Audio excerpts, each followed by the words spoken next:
गुरुर्ब्रह्मा गुरुर्विष्णु गुरुर्देवो महेश्वरः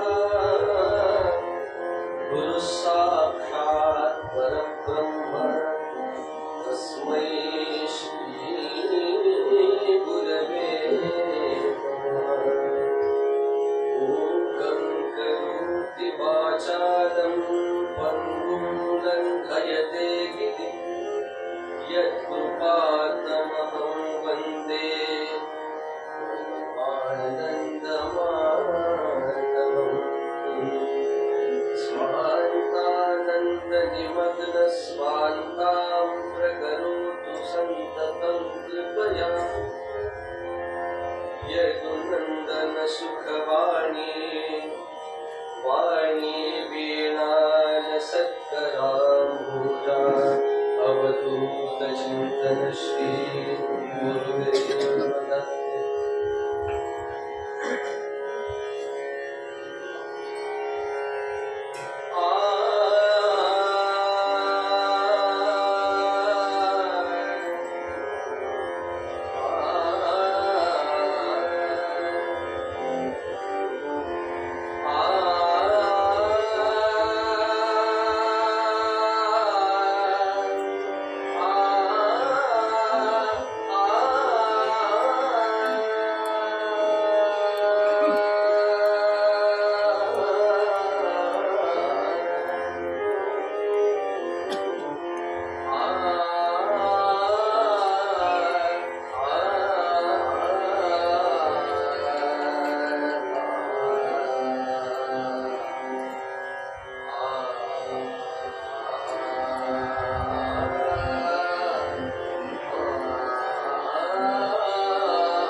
प्रस्तुत सेवेकरिता घेतलेला हा अभंग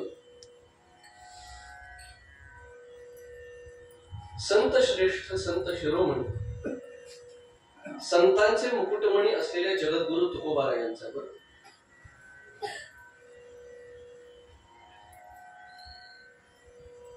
आणि या अभंगामध्ये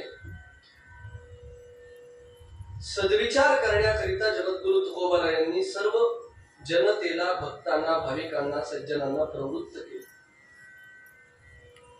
या अभंगाचा काहीसा विचार विगत 2 दिवसांच्या मध्ये आपण करून आलेलो आहोत. आता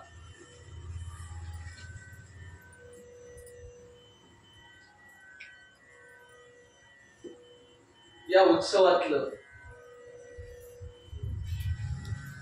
आजचं शेवटचं मासिक कीर्तन, याच्यानंतर उद्यापासून आपले आदरणीय आपळेबुवा कीर्तन करणार आहे. यथामती यथाशक्ती उर्वरित थोडा विचार या अभंगावरती आपण करण्याचा प्रयत्न करूया. विचाराच्या संबंधाने जगद्गुरु तुकोबाराय यांनी अत्यंत समृद्ध, प्रगत आणि लोकोपकारक अशा प्रकारचे चिंतन या अभंगामध्ये मांडले.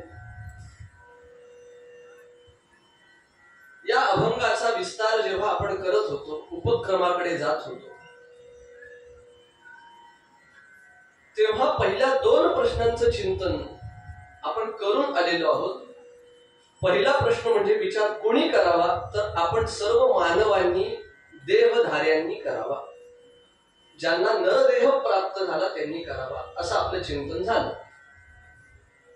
आता सर्वात महत्वाचा दुसरा प्रश्न, विचार कधी करावा.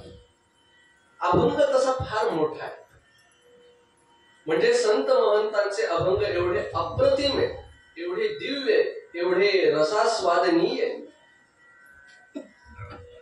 की तुकोबांचा, नाथ महाराजांचा, समर्थांचा, ज्ञानोबांचा एखादा अभंग, एखादी ओवी सगळ्या आयुष्यभर आपल्याला पुरेल, एवढी पुंजी त्याच्यामध्ये. 2-3 दिवसामध्ये काय म्हणून चिंतन करतात. तरी पण तुका म्हणे सुख देह निरसने, चिंतने चिंतने तद्रुपता. या न्यायानं जसं जमेल तसं, जेवढा वेळ भेटेल तेवढा, जेवढी बुद्धी आहे तेवढी, तुमच्या आमच्याकडे पर्याय हाच की भगवंताच्या संबंधाने संतांच्या अभंगांच्या वरती आपण नेहमी निरंतर चिंतन केलं पाहिजे. असतो दुसरा प्रश्न आपला चाललेला होता, विचार कधी करायचा, तर म्हणाले क्षणोक्षणी विचार करायचा. क्षणाक्षणाला माणसाने विचार करावा. त्यामध्ये 3 गोष्टी आपण काल पाहिल्या. काही गोष्टींचा विचार करू नये. ते वेटऱ्या शिंगाची म्हैस आठवली ना कालची, अशा पद्धतीचा विचार करू नये. याला संत प्रमाण देतात. काय म्हणतात, करिता विचार वाया जाये वेळ, लटिके ते मूळ फजितीचे. असा विचार माणसाने करू नये. दुसरा मुद्दा, काही गोष्टींचा थोडा विचार करा, अत्यंत थोडा, खूप थोडा विचार करायचा. कोणत्या गोष्टींचा थोडा विचार करायचा म्हणाले महाराज. खरं सांगू, संसाराचा माणसाने थोडा विचार करावा, प्रपंचाचा माणसाने थोडा विचार करावा.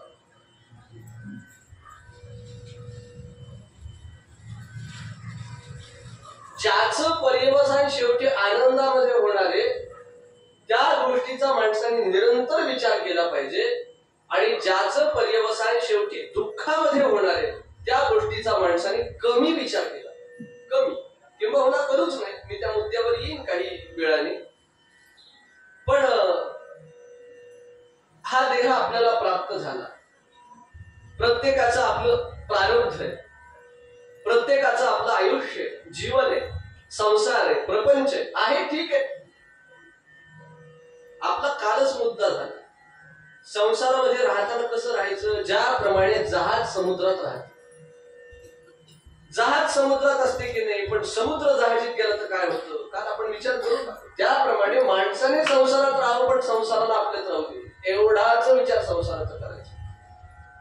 पण साधारण सर्वांचा अनुभव पाहू जाता, लोक कीर्तनात बसलेले असताना सुद्धा कीर्तनात नसतात. खरं सांगा, असतात. कीर्तनात बसलेले असताना सुद्धा घरी दूध तापवायला ठेवते. बंड्या शाळेतून आला का नाही, अहो काय करताय, असा सगळा विचार, सगळा प्रपंच माणूस घेऊन बसतो कीर्तन.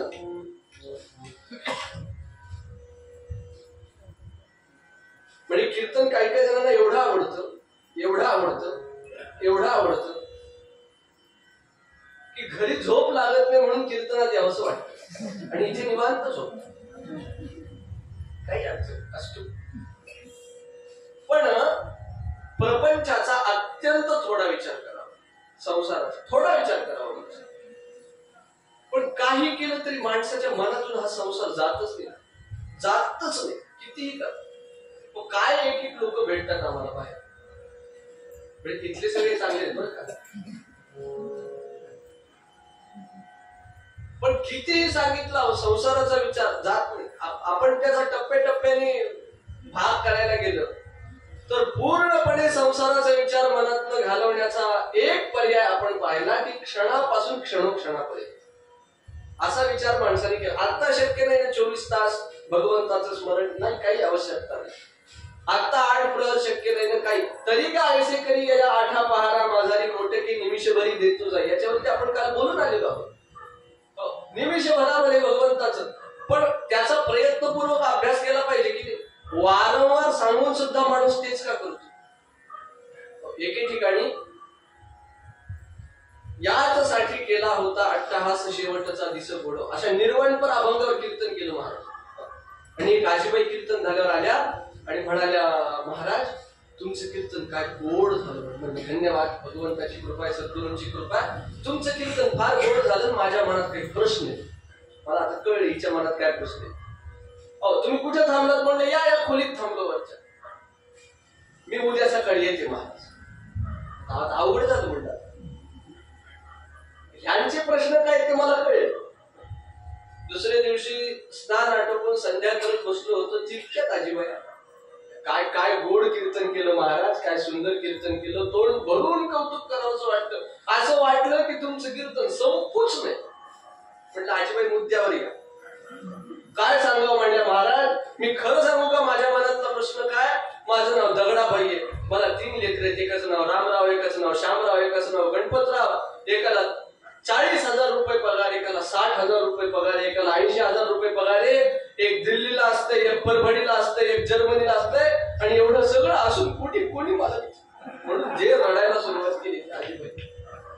अहो किती केलं तरी घरादाराच्या प्रश्नातनं लोक मला मान सन्मान देत नाहीत, माझा द्वेष करतात, माझा राग होतो, अंक होतो, याच्यातनं मनच निघत नाही माणसाचं.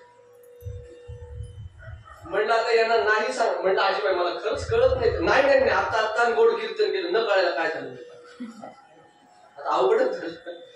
मी आपलं कसं, आता मला जप उरकायचा होता, माझा जप आवरायचा होता, मला स्वाध्याय काही अभ्यास करायचा होता. म्हणलं आजीबाईचा काहीतरी पर्याय केला पाहिजे. डोळे झाकले, बराच वेळ डोळे झाकले आणि थोड्या वेळाने सांगितलं, आजीबाई तुमचं नाव दगडाबाई. आता बाई महाराज काय करत सांगितलं, मला सांगा. आता हिने मला सांगितलं, मी हिला सांगायचं. पुन्हा डोळे झाकले, म्हणलं आजीबाई तुम्हाला 3 लेकरं, एकाचं नाव रामराव, एकाचं नाव श्यामराव, एकाचं नाव गणपतराव, एकाला 40,000, एकाला 60,000, एकाला 80,000, एक जर्मनीला, एक दिल्लीला. पण आता महाराज तुमच्या तोंडातून रामच बोलायला त्यानं ते. म्हणलं आजीबाई तुमचा नेमका प्रश्न काय, नेमका प्रश्न. त्यामुळे खरं सांगू का, खरं सांगा, कुणी मला विचारत नाही, सगळ्यांशी माझं भांडण होतं, हा माझा मुख्य प्रश्न. मी काय करू. म्हणलं सगळ्यांनी तुम्हाला विचारावं, सगळ्यांशी तुमचं जमावं, कोणाशी तुमचं भांडण होणे याच्याकरिता तुम्ही आजवर काय केलं. ते म्हणते महाराज मी उभे गुरुवार केले. उभे गुरुवार म्हणलं, उभे गुरुवार काय असतात. म्हणजे दिवसभर उभं राहायचं, बसायचं नाही, डोळायचं नाही, झोपायचं नाही, काही नाही. आता काय करू. म्हणलं खरं सांगू. म्हणजे खरं मी सांगत ते कराल का. म्हणलं अहो महाराज तुम्ही काही सांगा, मी करायला तयार आहे. म्हणलं तुम्ही उभे गुरुवार केले, आता आडवे शुक्रवार करा. आडवे शुक्रवार ते म्हणजे ते काय, म्हणजे दिवसभर झोपून राहायचं, काही बोलायचं नाही. म्हणलं काही जर बोललेच नाही, झोपून राहिलं, ते मात्र त्याचं भांडण होईल का कोणाशी. समाधान झालं त्या बाईचं. उमरा ओलांडला, खोलीच्या बाहेर गेल्या आणि काहीतरी मनात आलं, पुन्हा खोलीत आले. म्हणलं आल्या पुन्हा, आता काय करा. महाराज एक विचारायचं विसरले. म्हणलं काय. त्या दिवशी खायचं काय. आता जप करताना तोंड कोरडं पडतं म्हणून ही अशी खडी साखर ठेवली तुला म्हणलं ही खडी साखर बघते म्हणले का ही कल्पी खडी साखर म्हणली ही रात्री भिजू घाला दुसऱ्या दिवशी त्याला मोड येतात त्याची खिचडी करून खा पण मला इथे जप करू द्या म्हणलं मला सुधरू द्या. काही केलं माणसाचं घरादारातलं प्रश्न जात नाही घरादाराच्या प्रश्नातून मन जात नाही हा मुख्य माणसाचं फार आहे. पण कित्येक वेळा मनाला आवर घालावा लागतो थोडा विचार करण्याकरिता मनाला प्रवृत्त नाही आपलं त्याच्यात श्रेय नाही आपलं त्यात हित नाही म्हणून पुन्हा पुन्हा माणसाला परमार्थात यावं लागतं. एकीने सांगितलं महाराज माझं मनच लागत नाही प्रतिप्रश्न विचारला मन लागल कसं मला सांग. अनंत जन्मामध्ये विषयाचे विकाराचे प्रपंचाचे संसाराचे संस्कार आपल्या मनावरती अंतःकरणावरती झाले तर एवढ्या सहजासहजी देवाच्या चरणी कसं लागल मला सांगा. मग अहो त्याच्या मुसक्या आवळून त्याला वारंवार तिथे बसायला लावावं लागणार आहे त्याच्याशिवाय मन लागणार नाही सहजासहजी. त्याकरिता प्रपंचाच्या थोड्या विचाराचा अभ्यास काही काहींचा विचारच करू नये काही काहींचा थोडा करायचा मग थोडा करायचा तर परमार्थाचा जास्त करायचा. याचा विचार मला करायचा नाही ना मग कशाचा करायचा देवाचा करायचा कशाचा करायचा भजनाचा करायचा कशाचा करायचा नामस्मरणाचा करायचा कशाचा यात मन लागावं ना वारंवार. कित्येक जणांचे प्रश्न असतात माझं मन लागत नाही नामावर प्रेमच जडत नाही. ब्रह्मचैतन्य गोंदवलेकर महाराजांना एका बाईने प्रश्न विचारला महाराज किती तुम्ही सांगितलं देवाचं नाम घ्यावं नामावर प्रेम करावं भाव ठेवावं अमक करावं तमक करावं पण नामात माझं मनच लागत नाही नामावर माझं प्रेमच जडत नाही कसं काय करायचं. ते म्हणाले एखाद्या स्त्रीला जर लेकरू व्हायचं असलं आणखी झालेलं नसलं तर तिला लेकराविषयी प्रेम वाटेल का. आणि एकदा स्त्रीला लेकरू झालं की तिला सांगावं लागतं की हे तुझं लेकरू विचारते तू प्रेम कर असं सांगावं लागतं का आईला नाही ती आईचं मुलं आहे प्रेम कर पण आणखी व्हायचंय लेकरू नाहीच तर लेकराविषयी प्रेम वाटेल का. त्याप्रमाणे तुम्ही नामस्मरण करतच नाही तर नामाविषयी प्रेम वाटेल का. साधा सिद्धांत आहे ना. क्षणापासून आरंभ कधीतरी केला पाहिजे त्याचा विचार माणसाने कधीतरी केला पाहिजे. मग ते झालं थोडा विचार मग अखंड विचार कशाचा करायचा कायम विचार कशाचा करायचा. कस्त्वं कोहं कुत आयातः कामे जननी कोमे तातः इति परिभावय सर्वमसारं विश्वं त्यक्त्वा स्वप्न विचारं भज गोविन्दं भज गोविन्दं भज गोविन्दं मूढमते प्राप्ते सन्निहिते मरणे नहि नहि रक्षति डुक्रे करणे पंढरीनाथ.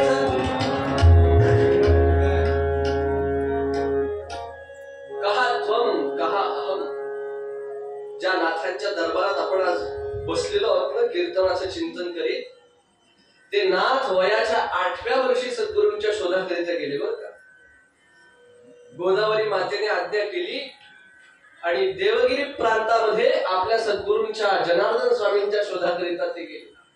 अनेक याचक त्या जनार्दन स्वामी महाराजांच्या समोर उभे होते मागत काहीतरी आणि या नाथाचा क्रमांक आला. हा नाथ पुढे उभा ठाकला वय वर्ष 8 आणि जेव्हा स्वामी म्हणाले बाळा माग काय मागायचे तुला माझ्याकडे तेव्हा या नाथांनी काय म्हणावं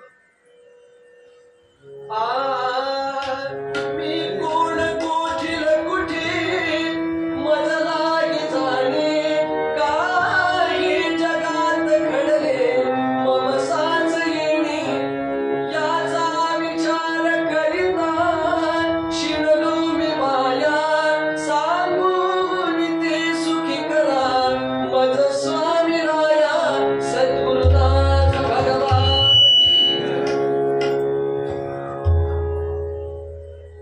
मी कोण आहे मी कुठला आहे आणि मला कुठे जायचं हा विचार निरंतर माणसाने करा निरंतर करा. यालाच वेदांत शास्त्रामध्ये मुमुक्षुत्व असं म्हणतात. यालाच मुमुक्षुतेचा विचार म्हणतात. मी कोण आहे मी कुठला आहे मला कुठे जायचंय माझं प्रयोजन काय हे विश्व कसं निर्माण झालं भगवंताने कोणती लीला केली काय याच्या मागचं रहस्य आहे भगवंताचं भगवंताचं स्वरूप काय, भगवंत आणि माझा संबंध काय, अहो याचा निरंतर विचार करण्यामध्ये माणसाचं श्रेय आहे. आणि त्याचाच मनुष्याने अखंड विचार करावा, त्याचाच मनुष्याने अखंड ध्यास घ्यावा. आणि त्याकरिता माध्यम संतांची संगतीवर, मी त्या मुद्द्यावरती येतो. पण विचार कधी करायचा? क्षणाक्षणाला करायचा. आणि कशाचा करायचा? तर मी कोण, कोठील कुठे मज लागे जाय. आहे मी कोण हा करावा विचार, आहे मी कोण हा करावा विचार.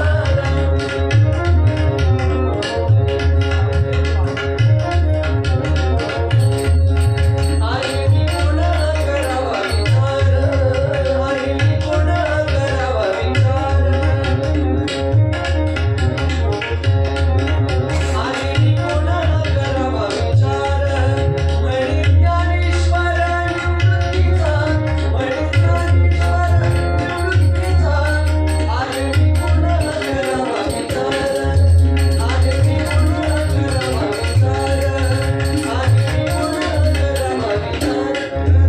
विचार, करावा विचार, करावा विचार.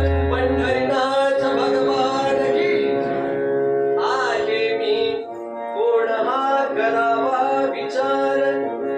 म्हणे ज्ञानेश्वर निवृत्तीचा. थोडासा ताण येत होता. मी कोण आहे याचा विचार माणसाने केला, मला कुठे जायचंय याचा विचार माणसाने केला पाहिजे. माझा ईश्वराचा संबंध कसा येईल, कसं त्याच्यामध्ये आणि माझ्यामध्ये ऐक्य होईल पुन्हा, अशा प्रकारचा माणसाने विचार केला पाहिजे. यालाच भवसिंधू तरणाचा विचार म्हटलं. आपला तिसरा प्रश्न आला, विचार कशाचा करायचा? तर भवसिंधू तरणाचा. भवसिंधू तरणाचा मनुष्याने विचार केला पाहिजे. म्हणाले भव म्हणजे काय, सिंधू म्हणजे काय? भव म्हणजे संसार आणि सिंधू म्हणजे इथं आहे जवळच सागर. काय म्हणून या सगळ्या संसाराला सागराची उपमा दिली असेल?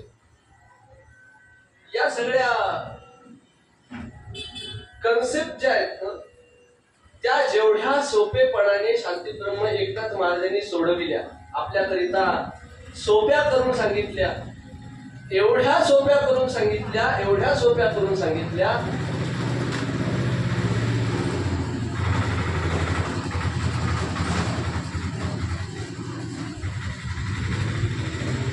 शांतीब्रह्म एकनाथ महाराजांनी या संसाराला सागरच का म्हटलं हे पटवून सांगितलं. बरं, सागर कसा असतो आता तुम्हाला सगळ्यांना माहिती, तुमच्या जवळचा विषय.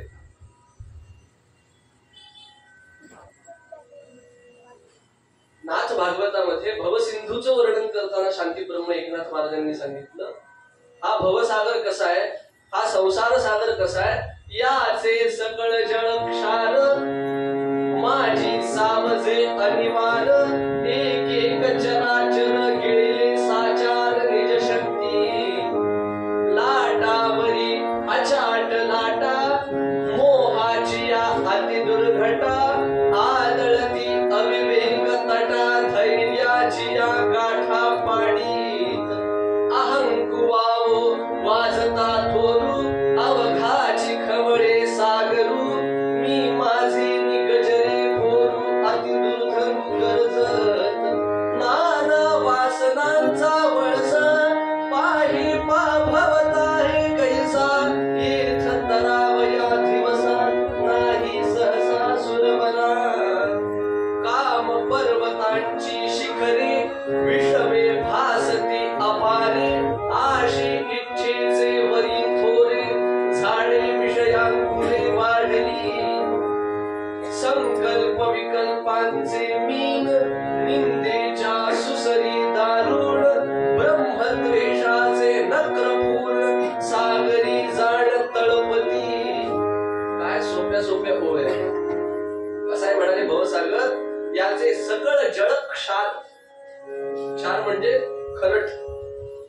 समुद्र खारट असतो की गोड असतो, खारटच असतो. त्यामुळे संसार सागराचा उपयोग सुद्धा कसा करायचा म्हटलं माणसाला भूक लागली तर फक्त मीठच खातो का माणूस?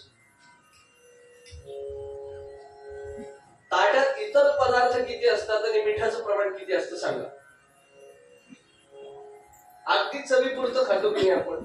त्याप्रमाणे या भवसागराला ठेवायचं चवीपुरतं. का? कारण याचे सगळं जळ खारट संसार येतात. माझी सावजे अनिवार्य एक एक चराचर गिळले साच्याने निर्शक्ती. काय विचार होऊ शकतो, चिंतन होऊ शकतं, गोड होऊया.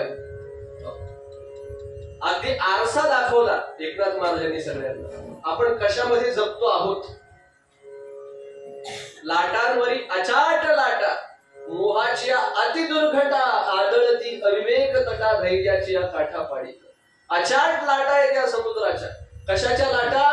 मोहाची अति दुर्घटा. मोह, हे पाहिजे, ते पाहिजे, ते पाहिजे, ते पाहिजे.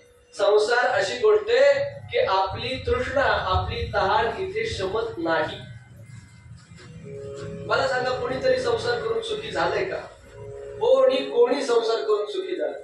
आपल्याला वाटतं हा बंगला झाला की माझा बस झालं. आता महाराज एवढा बंगला झाला की बाकी काही नको जीव, असं म्हणतो माणूस. पण बंगला झाला की आणखी काहीतरी वेगळं पाहिजे, आणखी काहीतरी वेगळं पाहिजे, आणखी काहीतरी वेगळं. अशा तृष्णा वाढतच जातात, मोह वाढतच जातो. हा मोह फार अवघड आहे महाराज. भर्तृहरींनी सांगितलं, भोगान भुक्ता वयमेव भुक्ता, तपोन तप्तं वयमेव तप्ताः, कालो न यातो वयमेव याताः, तृष्णान जीर्णा वयमेव जीर्णाः. पंढरीनाथ भगवान की. भर्तृहरी म्हणतात, भोगान भुक्ता वयमेव भुक्ता. आपल्याला वाटतं हा भोग झाला की बस, इथून पुढे नको. एक हार झाला की पुन्हा नको. एक चप्पल हार झाला की आणखी कानातलं पाहिजे, आणखी नाकातलं पाहिजे, मग पायातलं पाहिजे, पुन्हा डायमंडचा हार वेगळा पाहिजे. असं वाढत जातं की एक पैठणी साडी भेटली की आणखी एखादी पैठणी साडी पाहिजे. आशा वाढत जातात. तो आशा माणसाच्या वाढतच जातात. हा संसाराचा गुणधर्म आहे, हाच संसार आहे. मग असं वाटतं, भोगान भोगता वयमेव भुक्ता. आपण भोगांना भोगलं नाही. आपल्याला वाटतं साधारण हा भोग आपण भोगतोय, हा भोग आपण भोगतोय, पण साधारण आपण भोगांना भोगतच नाही, भोगच आपल्याला भोगून मोकळं करतात. हा मुद्दा आहे. मोहाच्या अतिदुर्घटा ज्या लाटा आहेत ना, त्याच्यावरती विचार करू. मोह कसा असतो? तपोन तप्तम, तप केलं नाही आपण. कधीतरी भगवंताच्या जवळ बसून पश्चाताप करावा. देवा, एवढं जीवन जगलो पण कधी तुझ्या दारात शुद्ध अंतःकरणाने आलो, निष्काम भावनेने आलो. श्रीमदाद्य शंकराचार्यांचं एवढं चरित्र, एवढं सगळं श्रीमदाद्य शंकराचार्यांनी कमावून सुद्धा शिवापराध क्षमापन स्तोत्रामध्ये ते म्हणतात, नो तप्तंगांगतीरे व्रत जपनियमय रुद्रजाप्यैर्नवेदैः क्षन्तव्यो मे पराध शिव शिव शिव भो श्री महादेव शंभो. परमात्म्याच्या ठिकाणी ते जाऊन म्हणतात, देवा, आजपर्यंत काही केलं नाही तुझं, मला क्षमा, मला माफ कर. आपण तप करत, आपणच संसार तापाने तपतो. तपोन तप्तं वयमेव तप्ता. मग कालो न यातो वयमेव याता. काळ जात नाही, आपणच जायची वेळ येते. काळ तर नेहमी सरतच असतो. तृष्णान जीर्णा वयमेव जीर्णा. एवढं सगळं होऊन सुद्धा आपल्याला वाटतं आता आपली तहान शमेल, आता आपली तहान जाईल, आता आपली भूक भागेल. भूक भागत नाही. दुपारी जेवलं की पुन्हा रात्री भूक लागते, रात्री जेवलं की. हे जसं आहे ना, तसंच संसाराचं आहे. बरं, तृष्णान जीर्णा वयमेव जीर्णा. तृष्णा जीर्ण झालीच नाही, तहान शमलीच नाही, तहान भागलीच नाही. आपणच निघून जाण्याची वेळ आहे, आपणच भागण्याची वेळ आहे. हा संसार. मोहाची अति दुर्घटा, आदळती अविवेक तटा. बरं, त्या लाटा भयानक असतात. कोणत्या तटावर आदळतात? समुद्राचा तट कोणता? हा अविवेक नावाचा तट. अविवेक. काय करावं काय करू नये याचा विवेक नसणं, त्याला अविवेक म्हणा, दुर्बुद्धी म्हणा. कीर्तनाला जाऊ का नको जाऊ, देवाचं भजन करू का नको. कीर्तन येता येतात अत्यंत आवडतीची सिरियल लागली, जाऊ द्या कीर्तन, मालिका. बोले ना बोलू देईना. जाऊ दे, मला काही पाठ नाही ते सगळं असतो. पण अविवेक तटा धैर्याचे, बरं ठीक आहे, अविवेक तटावरती या सगळ्या मोहाच्या लाटा आदळतात. मग काय होतं, आपण चुकून हुकून जर निश्चय केलाच नाही आपण देवाचं भजन करूच, तर हे जे धैर्य असतं ना आपलं, त्याच्या काठाला पाडणाऱ्या लाटा होतात. म्हणजे साधारण आपला निश्चय पक्का नसतो. हलक्या मनाचा असल्यानंतर असं होतं, एखादा माणूस कधी कथा कीर्तन ऐकून वा चुकून हुकून एखादा सद्ग्रंथ वाचलाच, नाथ महाराजांचं चिरंजीवी पद, हरिपाठ वगैरे, असं वाचता वाचता माणसाला एक लहर येते बघा, नाही आपण हे केलंच नाही. हरिमुखे गाता हरपली चिंता, देवाचं नाव घेतल्यानंतर सगळी चिंता जाते, आपण देवाचं नाव घ्यावं. असं वाचता वाचता एकदा ग्रंथ ठेवला, हरिपाठ संपला की पुन्हा पहिले पाडे पडतात. मग ती मोहाची अशी जबरदस्त लाट येते, आपल्या अविवेक नावाच्या तटावरती आढळते, आणि वाचता वाचता जो संकल्प केला होता ना आपण आता सगळ्या वेळ भगवंताचं नामस्मरण करू, त्या धैर्याच्या काठाला पाडून टाकते. असा हा संसार, हे चक्र असं चाललंय. याला भवसागर का म्हटलं ना, याचं लक्षात येतं का आपल्याला? एवढं सुंदर नाथ महाराजांनी सांगितलंय प्रक्रिया कशी होते. आपण निश्चय करतो प्रामाणिक, अहो महापापी सुद्धा त्याला पापाचा कंटाळा येत नसेल काय? एखादा महापापी महाचोर, त्याला सुद्धा वाटतं अरे अरे आपण ही चोरी करू नये. पण एखादं गबाळ सापडतं, एवढं मोठं मोठा बंगला सापडतो, त्याच्यामध्ये एवढं सोनं नाणं सापडतं, ते मोह दिसला की अविवेक नावाच्या तटावरती लाट आढळते, आणि त्याचं जे धैर्य होतं, निश्चय केला होता, तो सगळा पडून जातो. बरं त्यातली त्यात अहंकुवावो वाजता थोरू, अवघाची खवळे सागरू, मी माझे की गजरे घोरू, अति दुर्धरू करत. त्यात हा अहम आला ना की आणखी अवघड होऊन जात. मी केलं, मी काही केलेलं नसतं, सतत आपलं मी केलं मी केलं. काय केलंस तू? काय केलं? त्यामुळे सांगितलं बरं काय, फार महत्वाची गोष्ट आहे. आपण म्हणतो तो अभंग, हा अहंकार एवढा घातक आहे. अहंकाराचा वारा न लागो राजसा, माझिया विष्णुदासा हरी. सगळ्यांना पाठी केलं. इथे नामदेवरायांना म्हणता आलं असतं अहंकार होऊ देऊ नको, पण काय म्हणाले, अहंकाराचा वारा. व्हाय? बिकॉज अहंकार, ego like a Covid, corona. अहंकार हा संसर्गजन्य रोग आहे. कोरोना झालेल्या माणसाचं वारं जरी आपल्यावरती आलं तरी आपल्याला तो विषाणू येत होता की संसर्ग. तसा अहंकार तर लांब राहायला म्हणाले, अहंकाराचं वारं सुद्धा नको शिव देऊ. त्याच्या मागचा हा विचार, अहंकाराचा वारा न लागो, अहंकुवावो वाजता तुरू, अवघाची खबळे सागरू. ही विस्तार खूप आहे, पण असा हा भवसागर. काम पर्वतांची शिखरे, शिखरे काम पर्वतांची, विषमे भासती अपारे, आशे इच्छेचे, पुरा आशा आहे, इच्छा आहे, देवा माझं हे चांगलं होऊ दे, देवा माझं ते चांगलं होऊ दे. बरं मागण्या काय? संसाराची, बंगला दे, गाडी दे, घोडी दे, साडी दे, माडी दे, ते सगळं पडून जातं. एखादा प्रलय आलाय, मागणी सुद्धा देवाजवळ काय मागावं?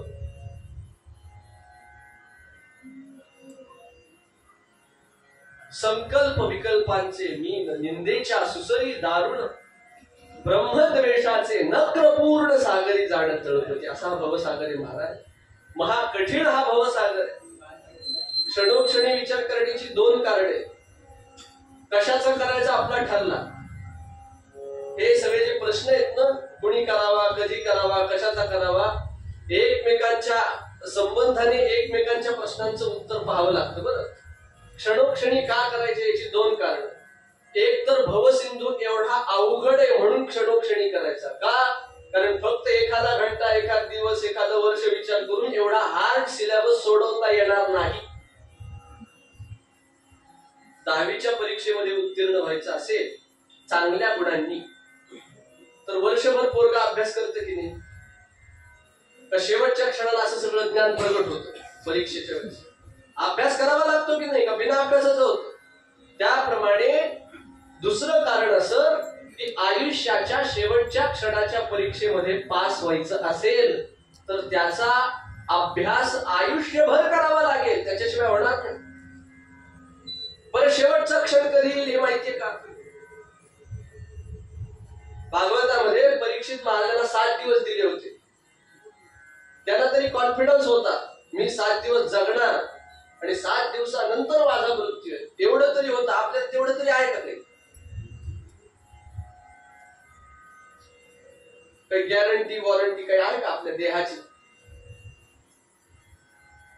मरण कळणं सुद्धा एक वेगळा प्रकार आहे. हो, तो मरण कळण्याचा प्रकार क्षणोक्षणी भजनाने, क्षणोक्षणी विचाराने येतो. तो आता माझा मुद्दा नाही, पण 3 गोष्टी महत्वाच्या. एक तर शेवटच्या क्षणाच्या, कारण शेवटच्या क्षणी माणसाच्या मनात जो विचार होतो त्याप्रमाणे त्याची गती होते. अंत्यमतीसा गती. शेवटच्या क्षणी बैलात, गाईत, गुरात, ढोरात, बंगल्यात, साडीत, माळीत, घोडीत मन अडकलं की पुन्हा तेच चक्र.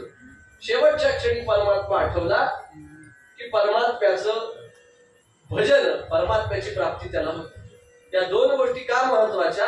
शेवटचा क्षण ठाऊक नाही म्हणून क्षणोक्षणी करायचा, शेवटच्या क्षणी भगवंताचं स्मरण व्हावं म्हणून क्षणोक्षणी करायचा, आणि भवसिंधूचा सिलेबस हार्ड आहे पार करून जायला, म्हणून त्याचा लॉंग टर्म अशा प्रकारचा अभ्यास, सिलेबस त्याचा चिंतन करावं लागणार, म्हणून आयुष्यभर करायचा. कशाचा करायचा? भवसिंधू तरणाचा करायचा. सांगण्याचा मुद्दा मला एवढाच. आता विस्तार खूप होईल, विस्तार भयाने मी जरा पूर्वरंग आटोपता घेतो, पण 2 महत्वाचे मुद्दे सांगून पूर्वरंगात थांबतो. आता विचार मुख्य काय डोळ्यासमोर ठेवून करायचा, तर मरण डोळ्यासमोर ठेवून करायचा. याच्याबद्दल थोडं बोलून आलेलो आहोत. नाशिवंत देह जाणार सकळ, आयुष्य खातो काळ सावधान. सावधान माणसाने असं, माणूस सावध नसतो. आत्ता जर मरण आलं तर आत्ता मरणाला सांगण्याची हिंमत आपल्यामध्ये पाहिजे की ये मरणा मला घेऊन जा, कारण माझं आयुष्य अत्यंत स्वच्छ, स्पष्ट, निर्मळ आहे, नितळ आहे. जगद्गुरु तुकोबारायांचं तसं. अहो, प्रत्यक्ष गरुड, प्रत्यक्ष भगवान न्यायला आले आणि सदेह वैकुंठ गमन. काय त्यांची कीर्ती, काय त्यांचा तो महिमा, काय त्यांचा तो प्रताप. त्याकरिता मरण डोळ्यासमोर ठेवावं लागतं. नाशिवंत देह जाणार सकळ, आयुष्य खातो काळ सावधान. कशाच्या माध्यमातून? बरं, हा सगळा विचार करायचं ठरलं, पण त्याला ना एक वळण पाहिजे. नाहीतर साधारण माणसाची बुद्धी अशी असते की कुठे विचार भरकटत जातील काय सांगताय, काही सांगताय. विषय भ्रम प्रमादादींनी लिप्त ग्रस्त असलेली माणसाची बुद्धी चांगला विचार करीलच असं आहे का? त्याला वळण पाहिजे ना संतांच्या संगतीचं. हा, संतांच्या संगतीत जाऊन विचार केला तर तो चांगलाच होईल. नाहीतर एखाद्याने सांगितलं ठेविले अनंते तैसेची, काय काय अर्थ लावले महाराज त्याचे लोकांनी, काय काय लावले. एकाला सांगितलं बाबा ठेविले अनंते तैसेची राग, दुसऱ्या दिवशी उठलाच नाही 10 वाजेपर्यंत. त्याला त्याच्या वडिलांनी उठ बाबा, काहीतरी कष्ट कर, काहीतरी कमवून आण, घाम गाळ, रक्ताचं पाणी कर, असं लोळत पडू नकोस, निवांत पडू नकोस, असं आळसटल्याने झोपू नकोस. त्याच्यावर त्यांनी सांगितलं नाही, महाराजांनी सांगितलं ठेविले अनंते तैसेची राग, जिद्द असू द्यावे समान. कायच्या काही अर्थ लावतात लोक. त्यामुळे त्याला एक वळण पाहिजे. कशाच्या माध्यमातून माणसाने विचार करावा, तर संतांच्या माध्यमातून करावा. संत जे म्हणतात ते डोळे झाकून केलं पाहिजे. लक्षात घ्या, आपल्या आजूबाजूला भरपूर आहे, कुठे काय कधी करावं हे बऱ्याच वेळी आपल्याला कळत नाही. बरं, शास्त्रांच्याकडे जावं तर सहजासहजी त्याचे अर्थ कळत नाही.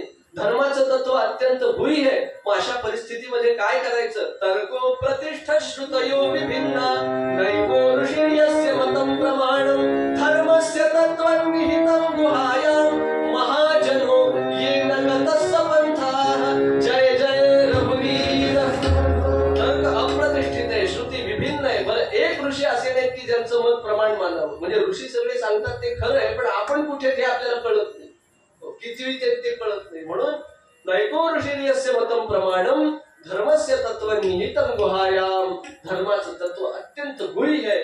मग काय करावं? महाजनो येन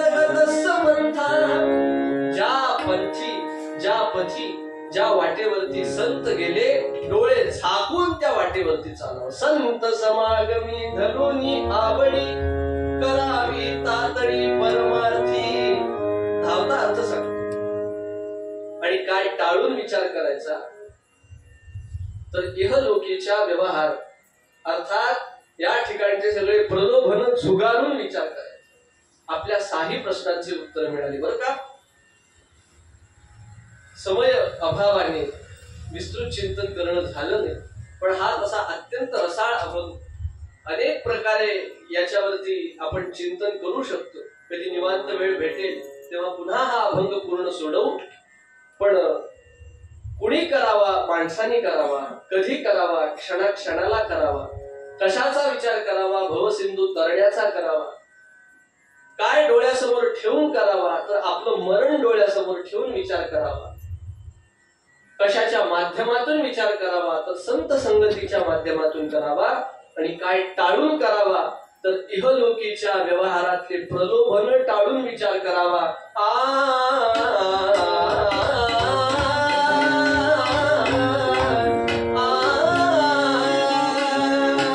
क्षणाक्षणाला करावा, विचाराशिवाय क्षण घालू नये.